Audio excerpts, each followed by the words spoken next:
Ishvara Shambho Mahadev.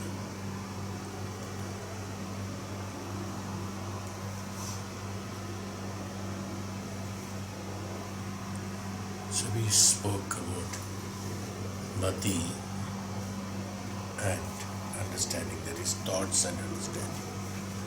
Here the thought is not the vichara, not usual thinking and thoughts. There's no other, probably there no other word we could find. So he used the thought and understanding. So it's in Sanskrit it is known as Mati. Mati is not exactly thought.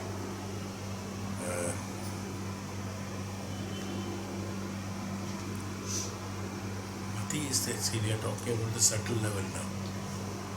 So thought comes in the mind actually. They are thoughts and they are based on the karma pillars. Mati is a kind of superlative to buddhi. Mati. Mati in that status. In which status? Where when we are traveling to Sukshmata, you remember we came to consciousness, then we came to prana, then we came to speech. After the prana is what transcendent speech or transcendent knowledge, we said jnanam. We said after the jnanam we came to the satyam, then from the satyam again we went to the mati. So the satyam is revealed from the mati. So mati is not a thinking, it is not a process, or there is no verb in that, it's only noun. Thought has got thinking. No, there's a verb there, you see. I mean, in language wise, when you speak about it, there is an action. Okay, if I talk in the other way around, for a thought, there is an action is being done. This is what we understand. Thinking process, thoughts, and things like that. They normally used for. They are used for the purpose of the mental process and all that. Whereas we are much above, much subtler than those levels. So the Satyam itself is unexplainable. We have already discussed about it. Satyam is, we are deriving Satyam from, in fact, after Satyam, whatever we are explaining, they are all meant for, in fact, understanding the Satyam. So that Satyam which is inexplainable is known to, I mean, when you go subtler than the Satyam, that means Satyam comes from Mati. So Mati is the one which makes the Satyam known. That means there is no action involved. Mati is bodham. It's not buddhi, it's bodham. Bodham. Even bodham is also somebody has translated it as consciousness. It's not consciousness. Much subtler than consciousness, because from consciousness we are much far away now, much far away.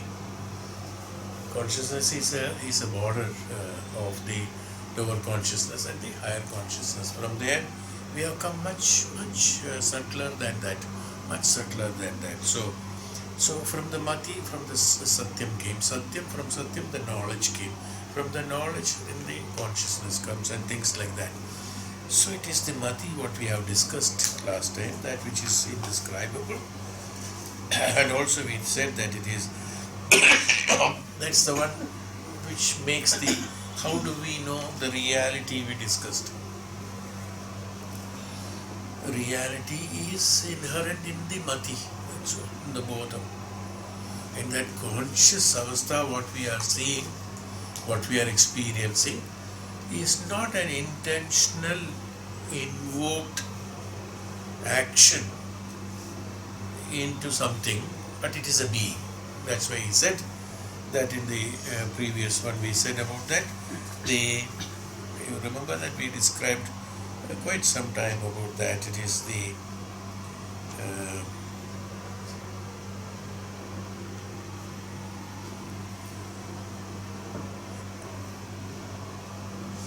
that when we know that reality,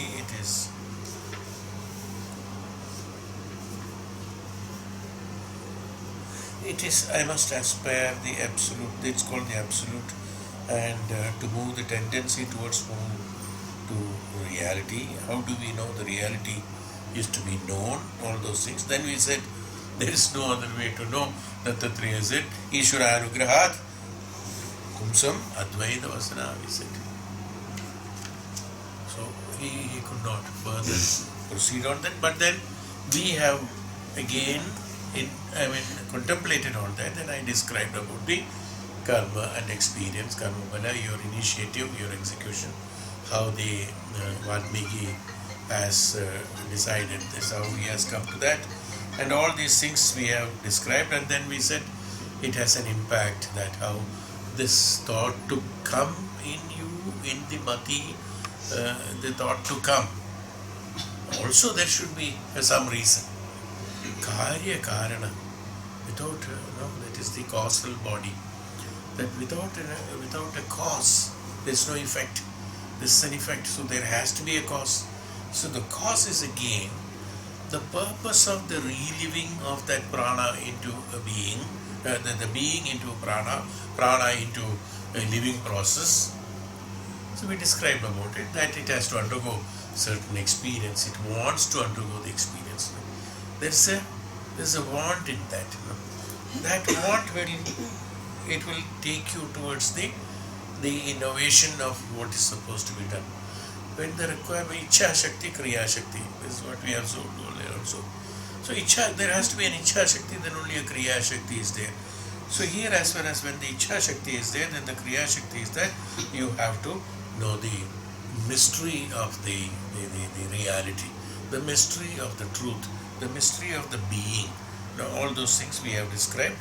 And then Bhagavan said that beyond and prior to all, this is including your knowledge and reality, including in all this, and this is Ishvara Sakshatkaram. Now, this Ishvara Sakshatkaram also comes, not that everyone, Sakshatkaram is there, but Sakshatkaram has to be felt also, isn't it? See? Suppose there is there's a pleasant atmosphere. We call it pleasant atmosphere. Suppose there is a pleasant atmosphere. This pleasant atmosphere is felt by you, is why it is called as pleasant atmosphere. Otherwise the atmosphere is always pleasant. It becomes, you make it congenial to your own satisfaction and dissatisfaction, is why pleasantness and unpleasantness is classified, and we put the sole responsibility of that pleasantness to the atmosphere. Here, even though it is known as the pleasant atmosphere, the word even though spoken like that, but when you really analyze it and go into the fact of it, as I said, that the atmosphere is always pleasant. To feel it as pleasant, I have to have an experience of pleasantness in me, so that I will feel the pleasantness in that experience, in that atmosphere. The atmosphere doesn't have any specification of this. If it is there, it is pleasant atmosphere. Is there any specification? Somebody feels pleasant atmosphere in rain. Somebody feels pleasant atmosphere in snowing. Okay. Somebody feels pleasantness or pleasantness in the atmosphere of when they are having that, that adventurous boat rides through those gushing waters from the Himalayas, where you fall down, sink and break your arms, and then he says it is a pleasant atmosphere. For somebody, that is pleasant. You understand what I am saying? So there is no classification or a parameter or a design or a firm conviction that this atmosphere is pleasant. So, who makes it pleasant? You make it pleasant. Why? The atmosphere in you has to become pleasant, because you are a part of the atmosphere. You are the part of the universe. So in you, if the pleasantness is there, you will invariably feel the pleasantness everywhere. You see, that's how the pleasant atmosphere comes. So same thing I said that, same way, if you have to experience the Ishvara Anugraha, you have to create an Ishvara Anugraha in you. Then only you can feel the Ishvara Anugraha. And unless you feel it, whatever pleasant it may be, now on the other side, the other way around, second opportunity. Whatever pleasant it may be, if you are not pleasant, and if you are not feeling it or experiencing it, it is no more pleasant. Somebody said, so beautiful atmosphere, so beautiful this, so beautiful that. But why are you sitting like this? Somebody asked, why are you sitting like this? It's so beautiful, but for you it is beautiful, for him it is not beautiful, you see. So he has no pleasantness in that, because he has no pleasantness in this. Same way Ishvara Anugraha. How this happens? This also happens based on the experiences. That's why I said, I'm again going back. Thousands of satsangs you attend, you will not feel anything. You attend a small, short 1, 2 satsangs, or a presence of a guru, presence of a great personality, your transformation, transcendence automatically takes place. Otherwise, thousands of years people have taken, not transcendence, have not taken place. Why? Because it has not been inculcated in you, because there was a blockage, there was something obstructing you from aspiration, obstructing you towards aspire towards the aspiration. You are stuck with the greed. Desire is greed only. You are stuck with the desire, that greed. So the aspiration is no more there. So you will never experience the anugraham. You see, Ishvara Anugraha, in the sense that the anugraha of the highest consciousness, the anugraha or the ashirvada of the experience of the absolute knowledge penetrating into you. The absolute knowledge, the revelation of the knowledge inside you. It is not learned. Jnanam is not learned. It is revealed, we say. See, that revelation comes from the Ashirvada, Ishvara Anugrahat. So that's why Anantatraya said, there is no other way. Because a mystery, it's a mystery, it's a secret. Jnanam is a secret. For whom? For the ignorant. For the ignorant, it is a secret. Once he releases that ignorance of that jnanam, he becomes a jnani. For him, it is absolutely a pleasure. For him, it is absolutely a jnanam. It is absolutely an anugraha. That is why Ishvara Anugrahat Pumsam, he said. Ishvara Anugrahat Pumsam Advaitam Vasana. So, when you get an Ishvara Anugrahat Pumsaha, then you remain in the Advaita Vasana.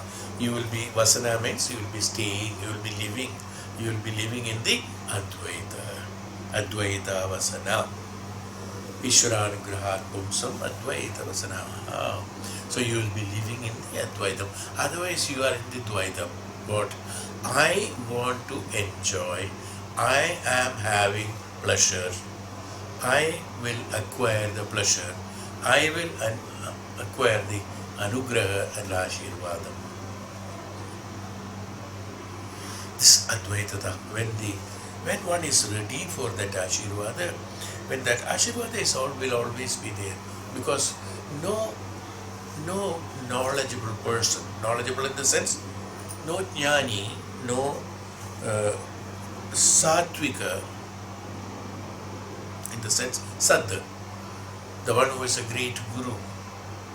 There is no such guru who doesn't bless. Even one commits the crime, a disciple, still he blesses. But as I always said that, it is only that he is unable to receive the blessing. He is unable to receive. should become ready and prepared for acceptance of the blessing. That is why in the Upanishad we said some time back, a few chapters back, we said that readiness of transcendence has to be there in a disciple. If that, some amount of, what's the exact word, some amount of adequate transformation is adequate transformation is an adequate transformation has to be there. Not adequate knowledge.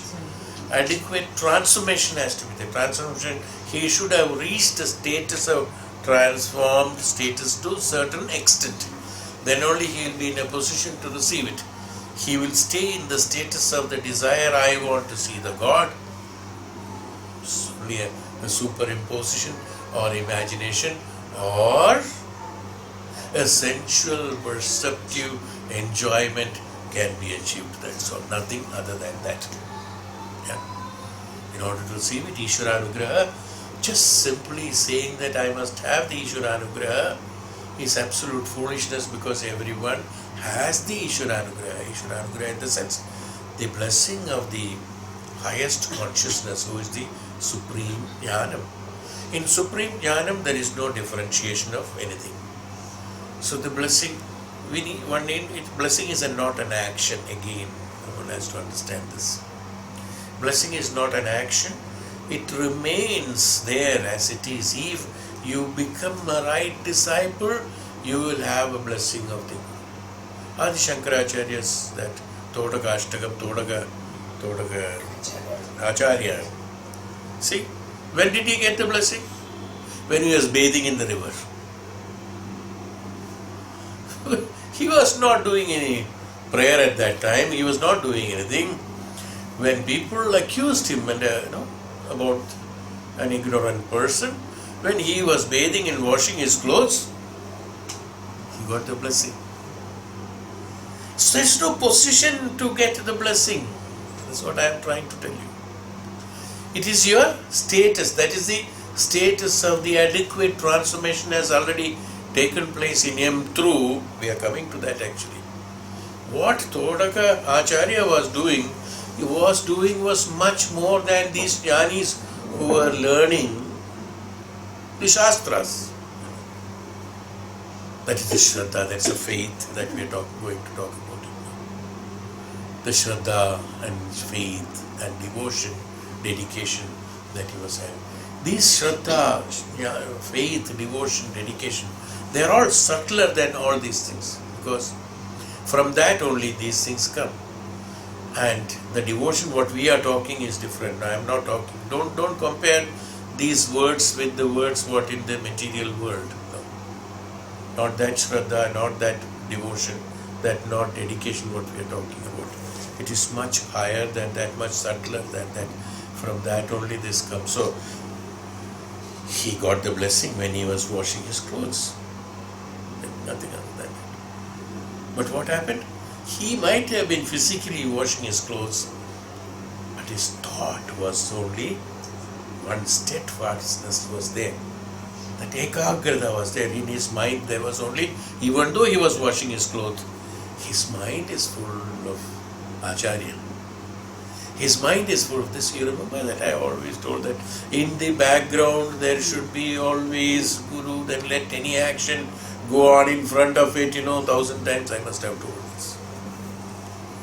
Exactly same thing. His mind, even though he was washing his clothes, his mind is in Acharya.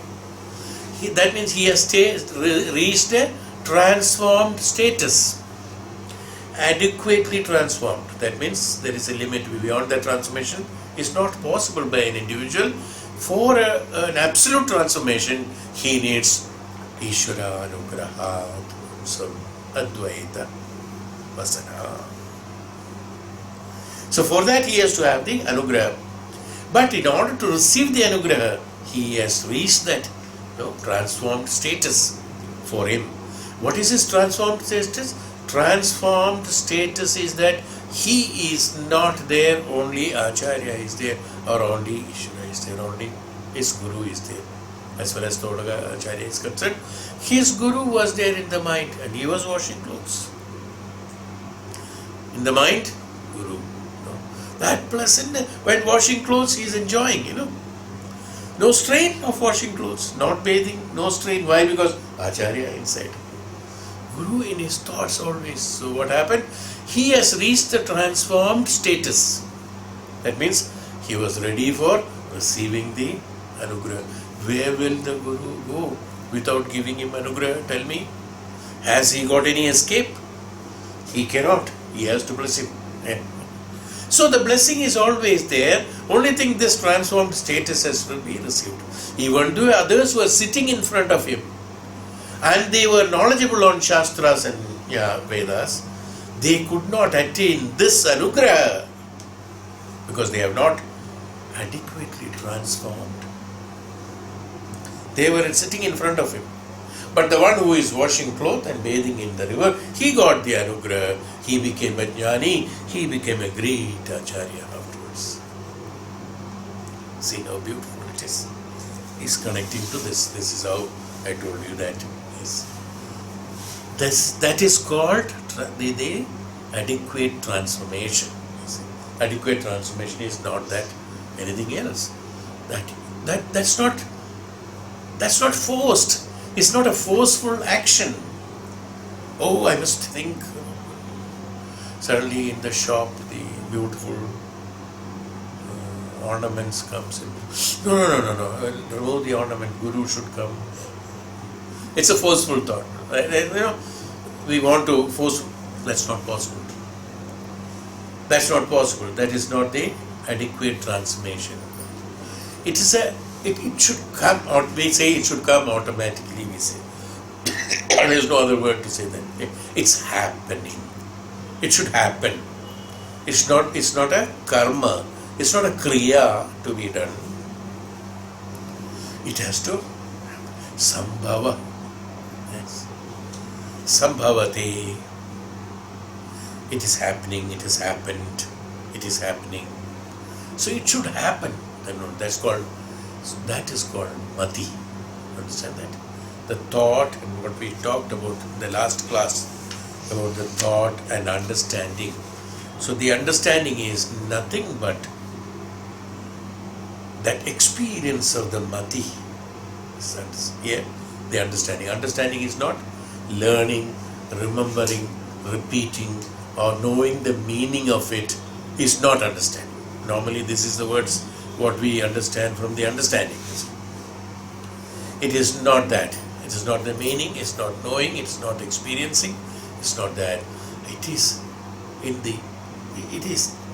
the transcendence, the possibility of that existence is there in the mati. That's called and here what he mentioned about the thought and understanding chapter section 18, we describe about thought and understanding is that mati. So that's why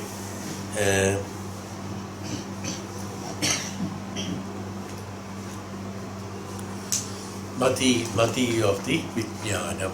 That's the thought and experience, the thought and understanding of that vijnanam. That vijnanam is inherent in the mati. The mati automatically agrees. That's how we said that. Now, how have we got into our mind? I explained also. How did we have a thought, no, I must listen to Upanishad. I must listen to Vedas. I must do meditation. I have to transform. These thoughts, from where it has come?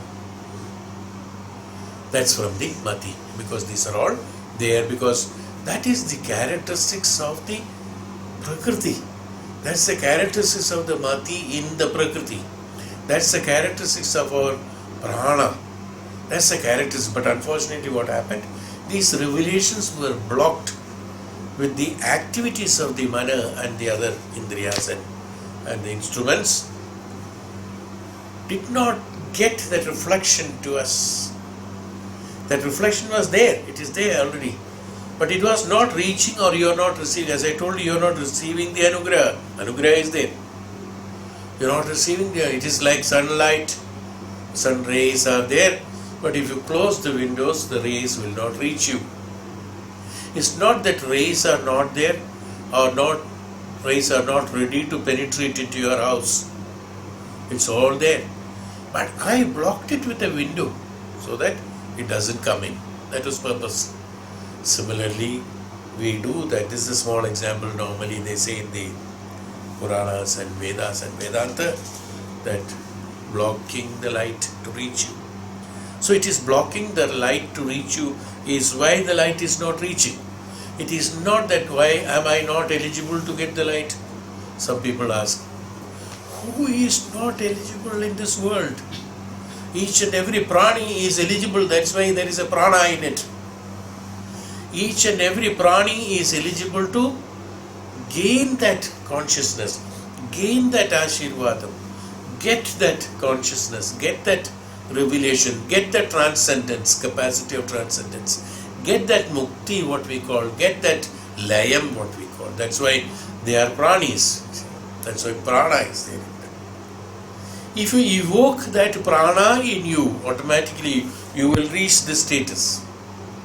But only thing what happens is that we are utilizing that prana for the purpose of strengthening our thoughts and the mind and the indriyas and the other functions that is normally being taken in the materialistic world. We are not using the prana for the upliftment of the prana itself.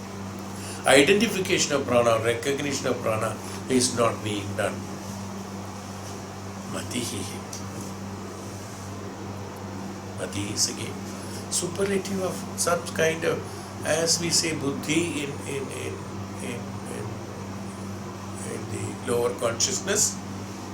Mati is, somebody said it is bodham. That's why Buddha, they said. The one who realized the mati, the one who has got the bodha. Bodha means from the abodha avastha to subodha avastha. Right? That's called the bodham. Attaining the bodham. Attaining the bodham means from the unconscious state to conscious state. That when you are from the unawareness, from the night, from the sleep, jagrata avastha, any amount of explanations you can give. That means from the status of non-transforming status to transforming status. Is that when you attain the mati. In that mati, you are in a position to transcend yourself, transform yourself. So this adequate transformation is necessary. Then only you will be in a position to receive Ashirvada, Anugraha. Is why Maharshi and great Tapasvi, great Jnani, great Acharya Dattatreya said that Ishvara Anugrahat. So Ishvara Anugraham, to receive the Ishvara Anugraham again, your karma bhalas are there. When you have an opportunity, you have to initiate yourself. You have to take initiative to get the initiation. That's it. You remember. That initiativeness is to be taken. Bhagavan has told something, but I should go to that. Then only I will know what it is. It's not just sitting and looking at it. So the Sanat Kumara says about the next, we said about the section 19, 7:19. So you understand what is the last chapter? Mati, clearer than last time. What is Mati? So that transcendence. So Ishwarani, the gram. So everyone, every prani is eligible for that. Every prani has got an inherent characteristics in it of the same nature of transcendence. Because why they got the same nature? Because they are born for transcendence. The purpose of birth itself is for transcendence. There is no question of not that, you see. That is why one is born. The basic idea behind it is that, you see. But only thing one has forgotten about it, that's all. So the base, so it is always there. The capability of transcendence. That's why the transcendence is taking place. Otherwise, how can a transcendence take place? If my purpose of my birth is something else, how can a transcendence take place? If Valmiki's birth is something else, how can he transcend into a rishi, into a sannyasi? He could have become something else. He could have become a king. because he was very terror at that point of time, Ratnagar. He could have transcended, or he would have changed in his position to be a great emperor, conquered all the people by threatening them and become a big king. He has not become a king, even though his desire was for earning money and killing people and things were. But what happened? Because of the intention behind his purpose of that activities that in the past what he has executed in this karma balas, the purpose of his this prana was born through him or in him. The purpose of him was only to transcend into a sannyasi. So he is transcended into a sannyasi. Readiness of transcendence is there. So that readiness of transcendence, when the time has come, it automatically has happened, and then his dedication and devotion was there. That is also prepaid. It was there already, the dedication and devotion. That is the one which has created the results out of it. In South, in Kerala, in Trivandrum, when you look into maybe even in internet you can see the list of sannyasis. When they say that there is one sannyasi who is known as, in Malayalam they call it as Chattambi sannyasi. That means, Chattambi means in Malayalam it is a rowdy. His job was beating people. He was known as, in the town, he was known as a rowdy. Even after he became sannyasi, the people called him rowdy sannyasi. I am not joking, it is there. His ashram is there. He is a great saint. Great knowledgeable person again. He has transformed himself overnight. It has happened. You understand what I am trying to tell you? It's not that you have to become that. No. Everyone has his way of transcendence and transforming. So, some people ask, wow, why this man is brushing his teeth? If he was a sannyasi. Some people have got various doubts. No? Why he is eating peanuts if he is a sannyasi?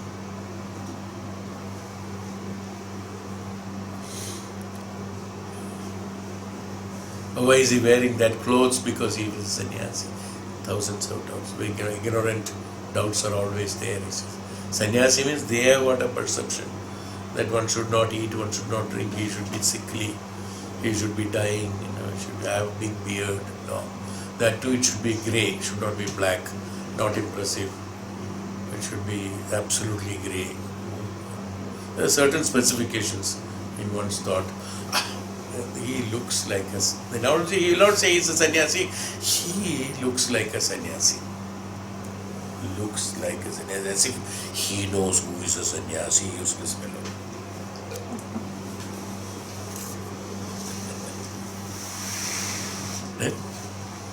As if he knows who is a sannyasi. Transcendent. So every prani has been born, what I am trying to tell you in different words, different ways. Every prani is born in order to have that transcendence. But we have to have that balance in us, balance in us. We have to create the karma balas in us. It is not simply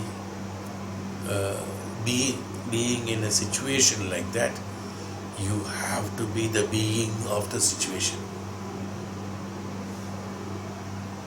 You have to become the satsang, not participating. Normally what we say, we are participating in satsang.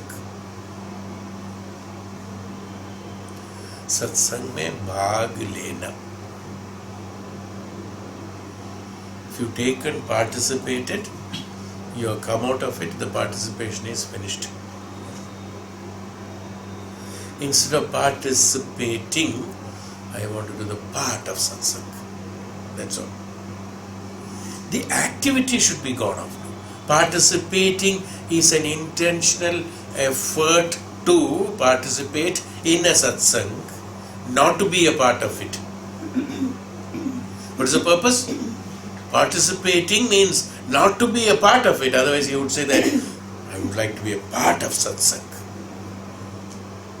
I am a part of satsang. I should be the satsang.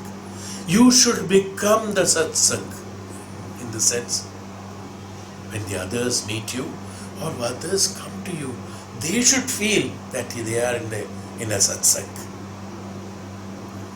Then you have become that. If you are only a part of it, you only keep feeling and feeling out, feeling in and feeling out. That's all. That's only a temporary pleasure which you have not identified. It's not the right way. That's why he said, being. In the previous chapter we said, to be in the being, that you have to be in the being of the truth. See, then only you will experience the truth. Cannot be. Truth is not said, truth is not experienced, truth is not seen. Truth is the being. When it is a being, it is not told, it is not heard. Well, these words are used, there's nothing wrong. But in a different level and the realm, they are not that. But when we are in the lower consciousness, these words are used for hearing the truth, seeing the truth, experiencing the truth. These words are generally used. This has to be used. Otherwise, how can one make the others understand? It's not possible. So I also have used it number of times, that listening the truth, speaking the truth, understanding the truth, being in the truth, seeing the truth. So be in the truth. Now, we always have told all these things. Seeing, listening the truth means listening those which are connected to the truth. Seeing the truth, see those which are connected to the truth. Understand those which are connected to the truth. And these are not truth which is there in the empirical world, that what we are experiencing is not truth. They are experiencing, that's all. It is not truth. They are experiences, what we are undergoing today, and we are saying truth and false and right and wrong. They are all experimental experiences we are undergoing in order to be the truth. If you are the being of the truth, you will not be undergoing an experience of all this. You will be experiencing only the truth. You will not be experiencing the living that we are living, where it's kashta, sukha, dukkha, and classifications are there. They are all experiencing. So in those experiencing cannot be named as truth according to the higher consciousness. But in lower consciousness, to make our understand, that means we are closer to the reality of the truth. This kind of activity, not that for the usage of, as I told you, oh really, truth, I told you the truth, I have got pain. That's not told, that's not truth. You are expressing an experience, that's all. That is not truth. Expressing an experience which is a fact is not the truth. The truth is that which is the ultimate, that is called the truth here. So to be with the truth, what we said last was, to be with the truth, we should have the mati. From mati only truth comes. So from in the mati, that experiencing in the mati, that is, this is real. I have to travel towards the reality. So from the mati, through this experiencing in the mati, which is inherent, it's not a verb, it is not, as I told, it's not an action being taken place. In the mati, it is there that it is the reality, it is that what I want to be. I am traveling towards that. You start feeling that, in this. Feeling in the sense, not sensual feeling, not the sensual sense instruments, but we use it a word as feeling. I don't know what is it. That happening that takes place in that is called where we are traveling to, from that to the faith. From the faith only these things have come. So what is it? Faith. Faith means here 19th, no? Yes, 19th. Yada vai Shraddhatyatha Manute na Shraddha Dhanmanute Shraddha Deva Manute Shraddha Tveva Vijijñāsita Veti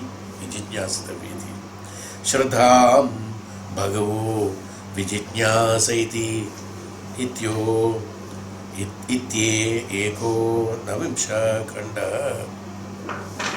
Only one shloka in the 19th chapter, that's faith. When one has faith, one reflects. In the mati, there is a desire for the traveling towards the faith. It reflects. Without faith, one cannot reflect. One reflects when one has got faith. Faith has surely to be sought after is Swamiji's.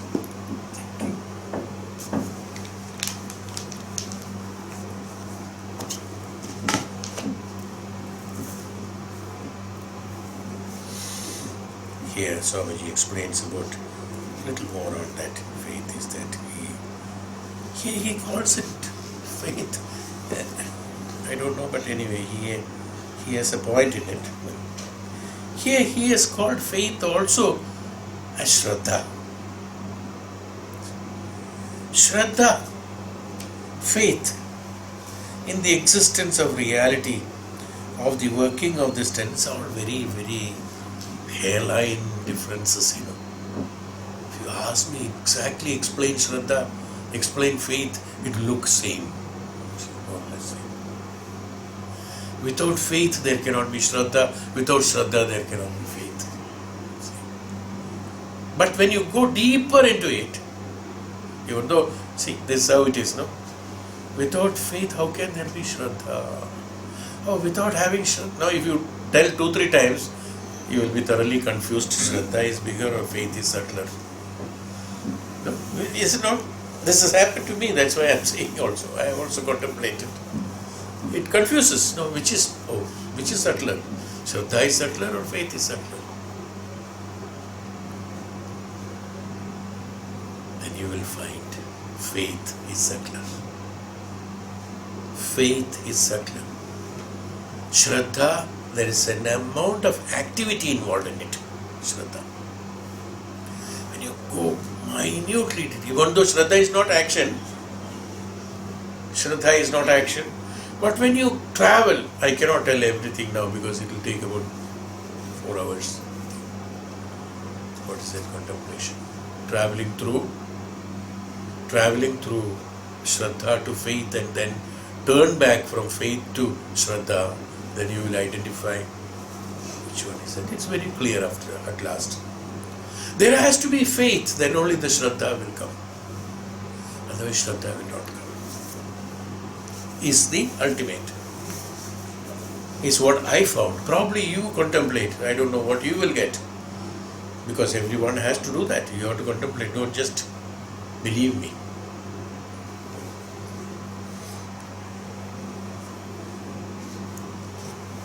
If there is Shraddha, if there is faith, whether one should believe or not, has to be decided also. No? Okay. This is how it is here. Whether one should believe it or not.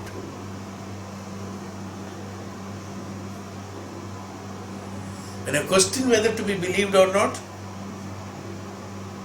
neither faith nor Shraddha is there. That's why I told you the story of Chhandogya Acharya. What was in his mind? Why is... Sometimes we are asked, why are you bothered? Break your head, whether right or wrong.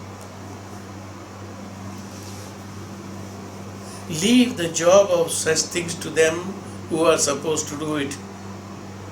If you are getting the result of it, why don't you enjoy it? Is one way of thinking. One school of thought. Another school of thought is that, yes, it must be right, but let me also experience that contemplating, because it has got its own experiences. How people learn smoke, that's not a good example, no? It's a negative example. How people learn smoking.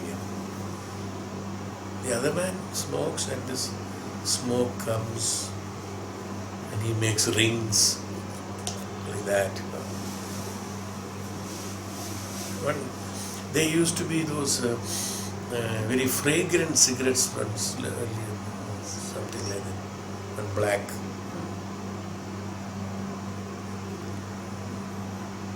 Film stars smoking.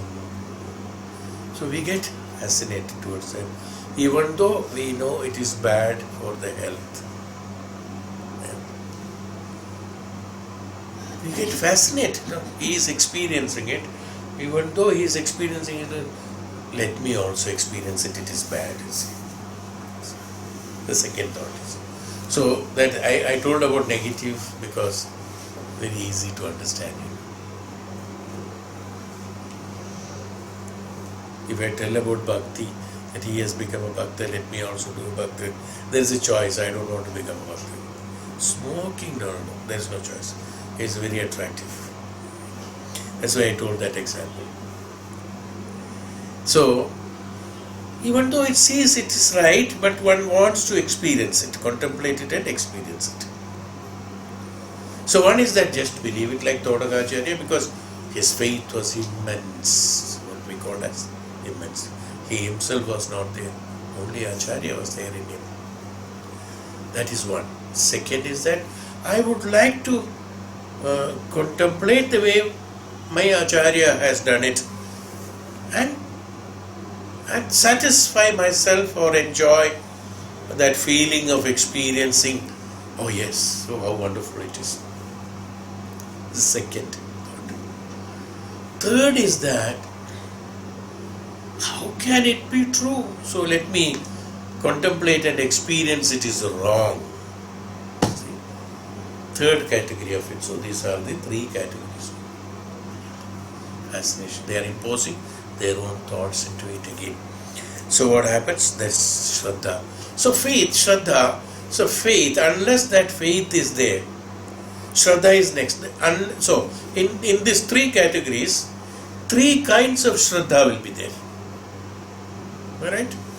One is that absolute acceptance. We'll have a flawless Shraddha in that. In second, there is a conditional Shraddha. If it is right, I will have Shraddha. Third is that whatever you say, I will not have Shraddha.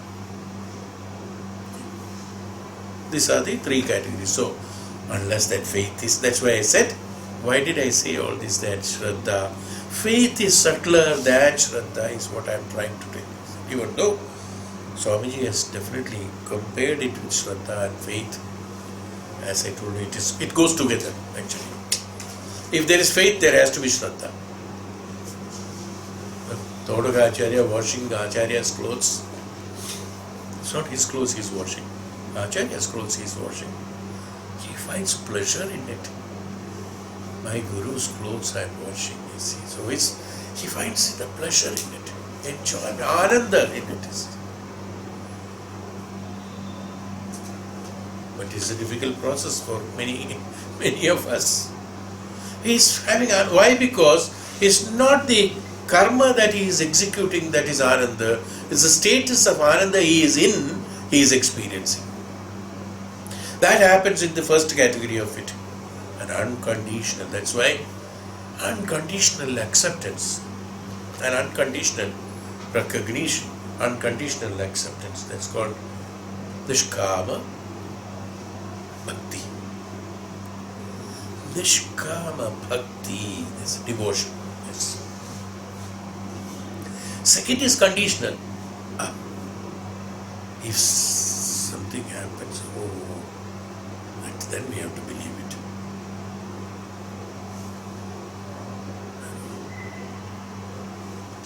when you go to such and such place, such and such thing will happen. Oh no, let me try. I will not comment anything now.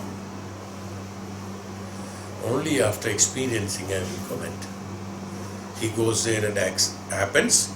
Now I accept it. You see, that's the second kind of Shraddha. Third one, impossible, is related. Faith and Shraddha is very much interlinked, related to that.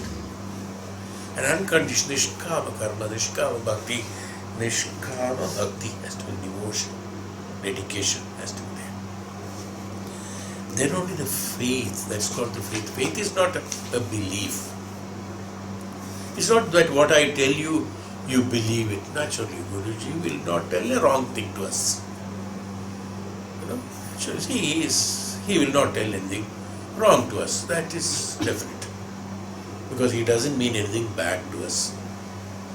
This attitude is a belief. This belief has come to you through your personal experience with the Guru. For long years has been with it. He has never told something which is not right for me. So he should be right. You see, he should be right. This is the second category of it. After experiencing, then you are establishing. Okay, that is only belief. That's not right.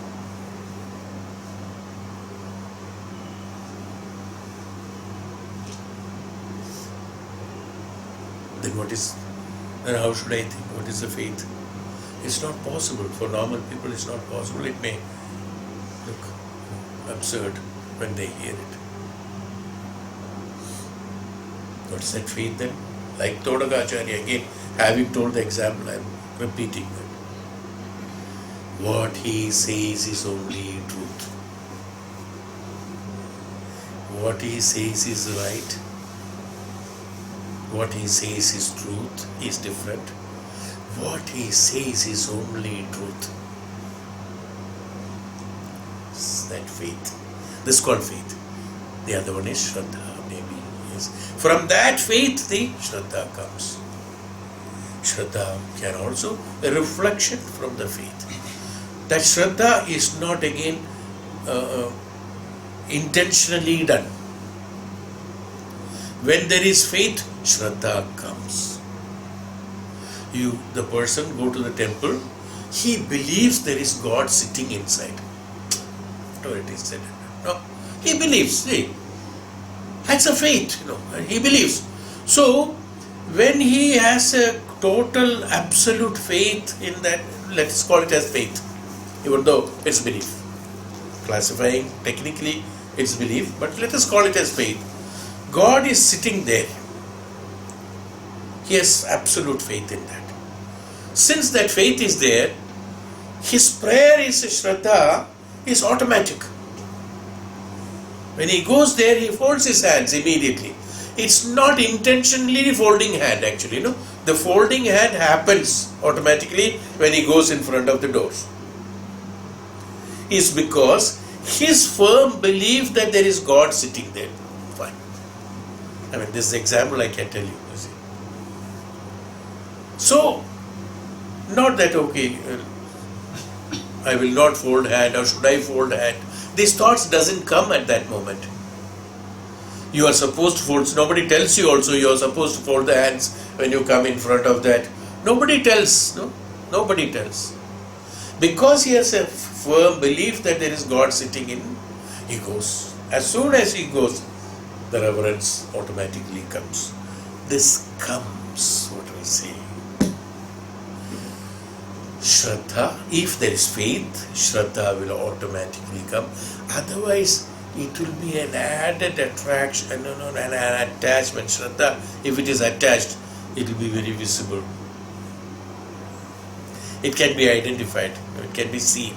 If there is no Shraddha, if there is no faith, only expressing Shraddha through the mind is totally different. The lower consciousness is different.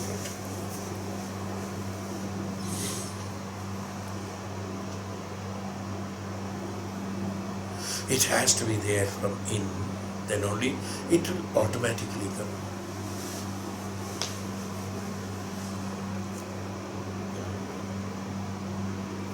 Vishwamitra, when he's told about the Vasishta's, what is that? Sutra, what we have explained, Vasishta. Yoga Vasishta.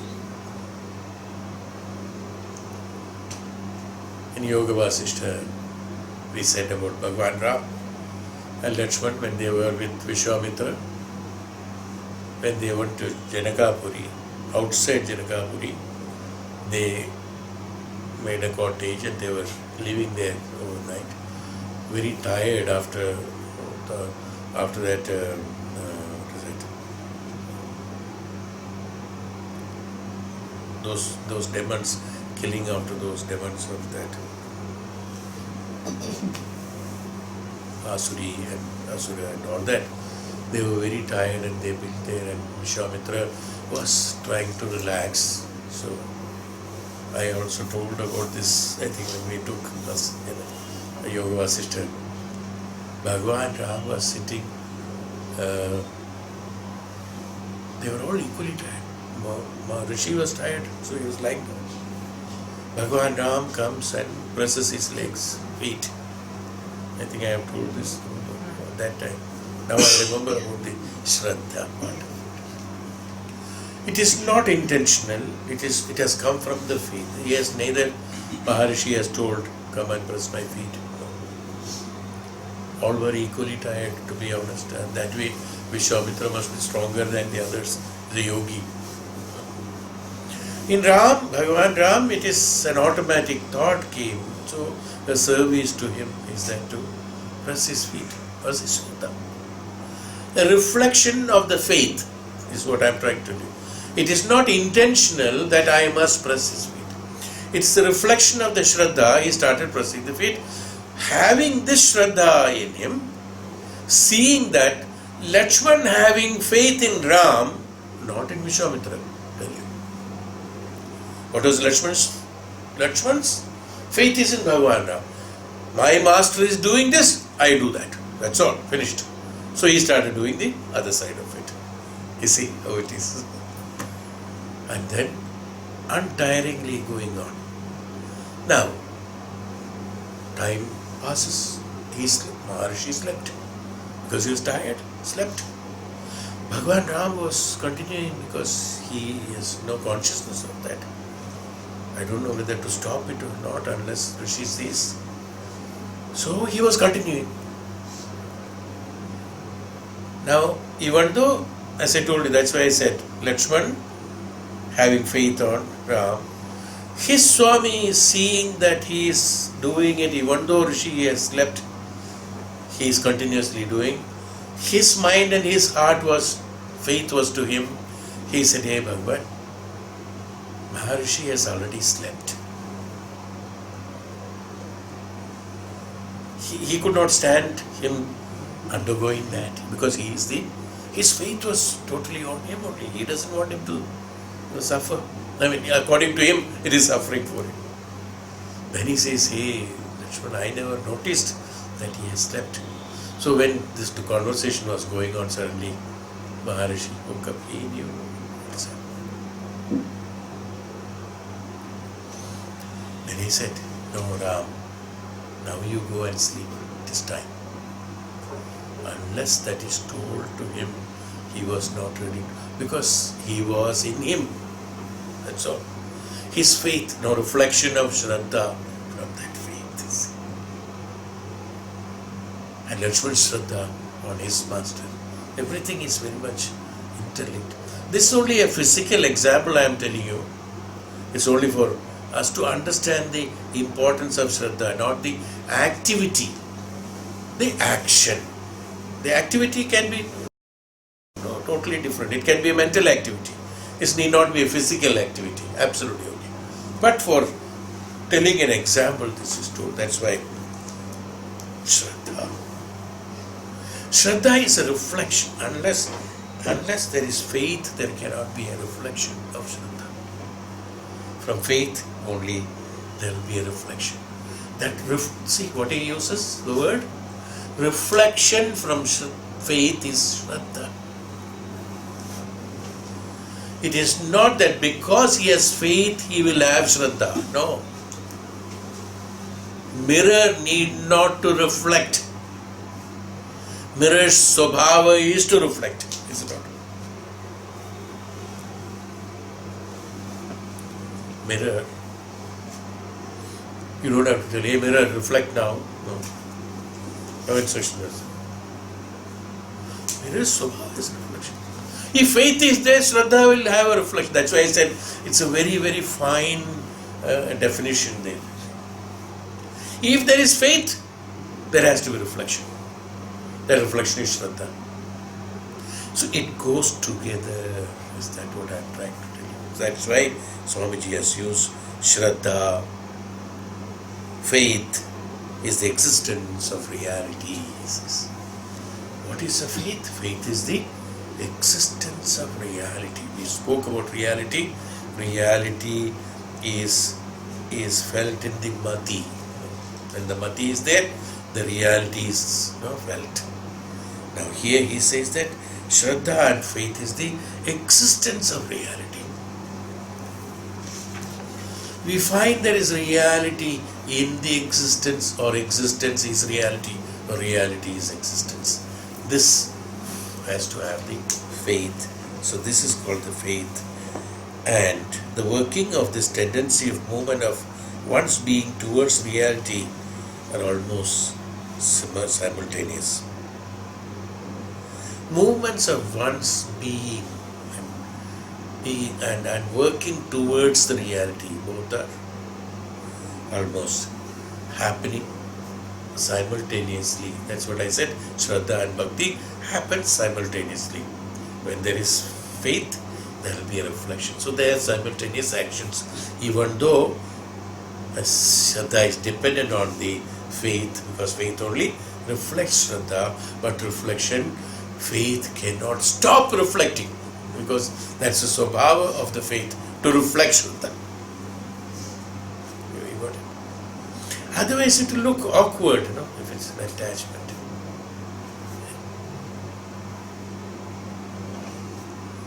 You have seen in our cars and all that, when there is a rear view mirror is there, in the middle there will be another lens is put, so that you can see expanded. In the middle you will find some lenses there. It's an attachment. It looks awkward. It won't be it's not the same as the base. It has a different look at all, even different activity, and different look and different activity. The same way, if the Shraddha is pretended and acted, it will look awkward. But faith, automatically, no intention is necessary. That's why in the faith, one need not be worried. Such disciple will not be worried. There will be Shraddha expressing. Should I express Shraddha or not? Bhagavan Ram was never scared or afraid that of Vishwamitra. Vishwamitra is supposed to be very highly knowledgeable person, who also says that immediately he will curse. But when Bhagavan Ram was told, go with him, no problem. He never thought Vishwamitra will curse him or abuse him or put him into trouble. No. Why? Faith is there, reflection is there. There's no thinking there, no question of not having it comes. So and so on being towards. So this almost, it happens simultaneously. How do we know that reality exists? Is a question. That is a faith that is in our mind, introduced into us by the very tendency of reality, urging itself forward towards its own self-realization.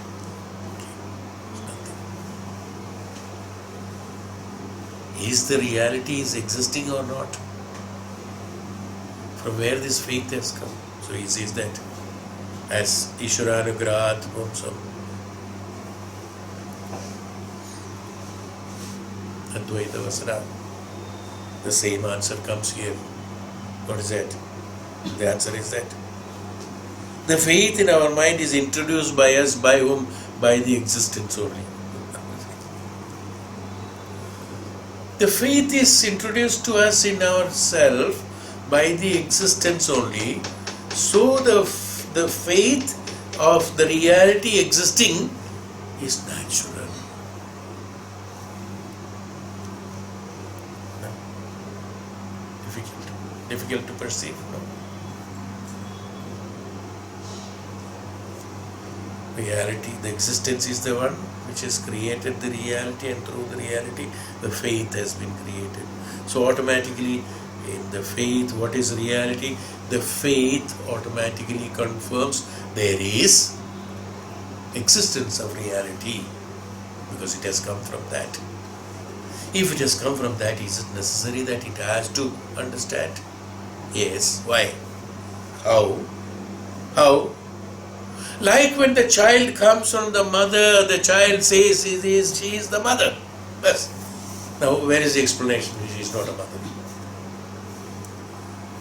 You understand? Same thing. Same thing. That this is the connection. As the mother and the child knows she is the mother.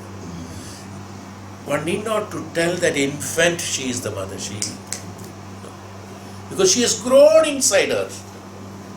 Faith has grown inside the reality, and the reality has grown inside the existence. So it has to someone to train the faith to understand the reality of existence is existing. Something like this. Am I clear?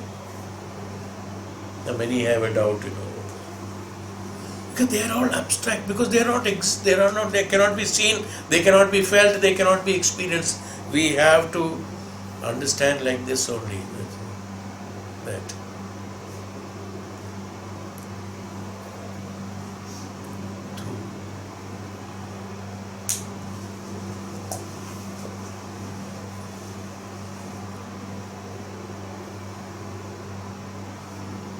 we can call it inferences. Through inferences only we can understand. Through this only we can understand. So this is why he has earlier said that there has to be faith. Now this to believe, this sentence, if there is no faith, will you be able to accept it? What is faith? Not know. What is existence? I do not know. What is reality? I do not know. What is Satyam? I do not know.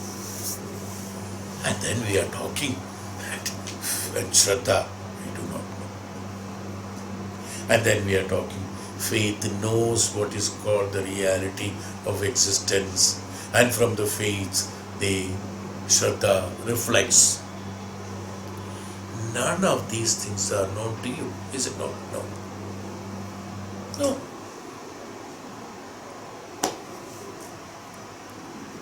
How this is accepted by you? When I am drawing an inference through mother and child, through inference I am drawing and I am making you understand, and you are, even though I am making you understand through these examples which are physical, as Acharya and Shankaracharya and this and all that. Same thing as he has asked earlier, how do we know that it is right, it is real? First of all, I should accept that as it is right. Then only my question of contemplating or not comes. First of all, it has to be perceived, it has to be accepted, it has to be perceived, it has to be thoroughly known. Then only I can do a contemplation. So for that acceptance is necessary. That itself, from where it has come? In you, this acceptance, where it has come from, is what we said earlier. Ishvara Anugrahat. That means through the experiences that you have undergone somewhere in that prana, the reflection from the prana comes to you, and you are able to open up some ventilator, if not a window. Ventilator is open towards the mind, and then through that these rays of jnanam is constantly flowing, is making you accept it is right. Otherwise, with your normal intelligence and buddhi and bodham and reasoning and rational and logical thinking, it's impossible to prove it is right. If there is a proof required for your mind and organs or indriyas, it's not possible. It's where it's called the faith. Are you getting it? Yes. That has to be there. Not understanding that faith is there. The faith has to be there. That's all. You have to be there. There cannot be. You cannot practice it.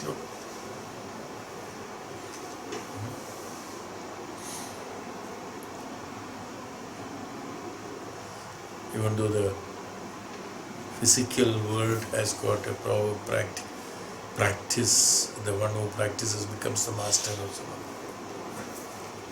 Practice makes a master. Perfect. Master.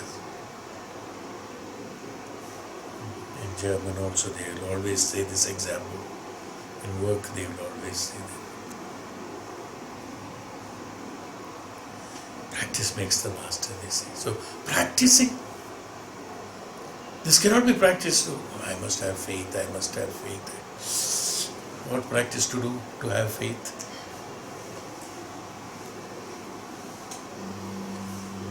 No yoga, no practice can be done on this. This only through that. If that is not there, you have to continue. That's all till you get it.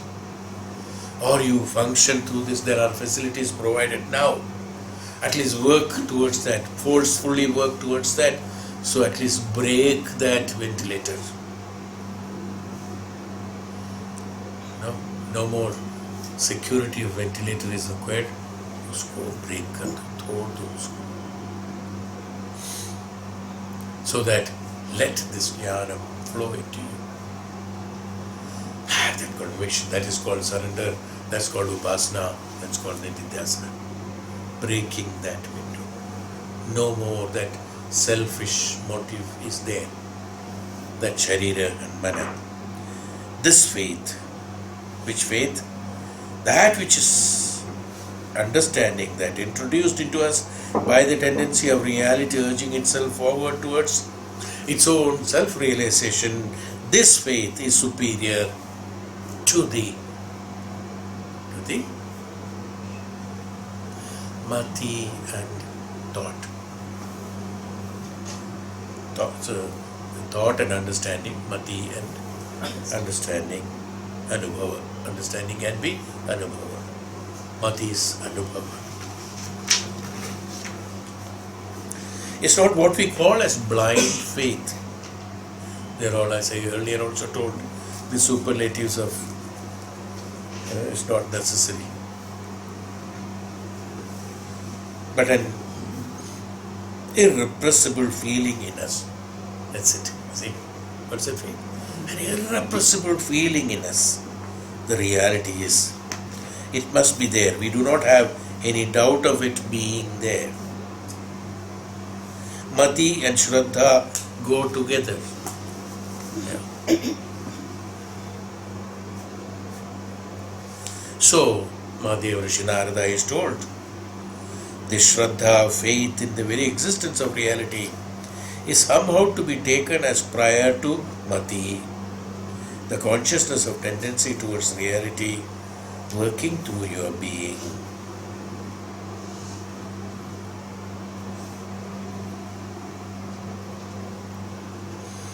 He says you have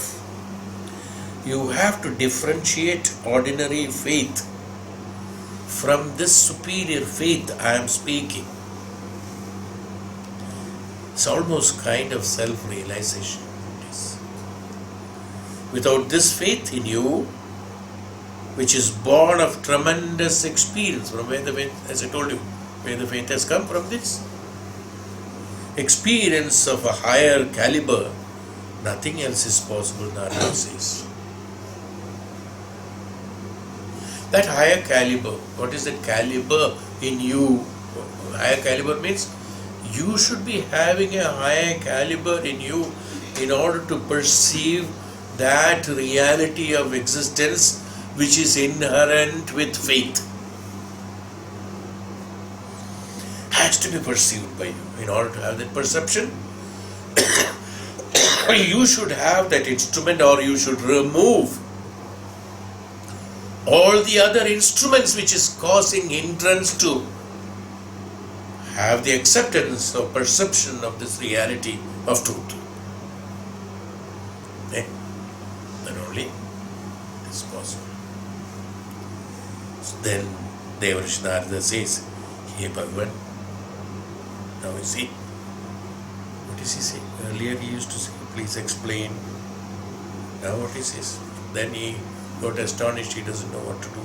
Now he says, "Narada,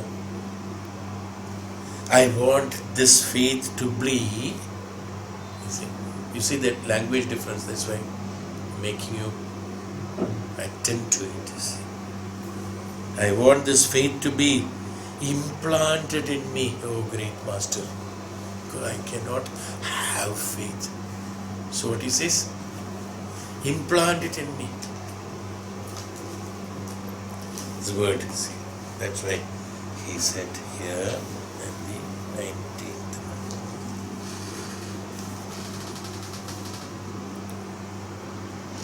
Amen. Bhagavo vijijñāsa iti. I just have to stop it here. Okay, I'll come. Bhagavo vijijñāsa iti. Vijijñāsa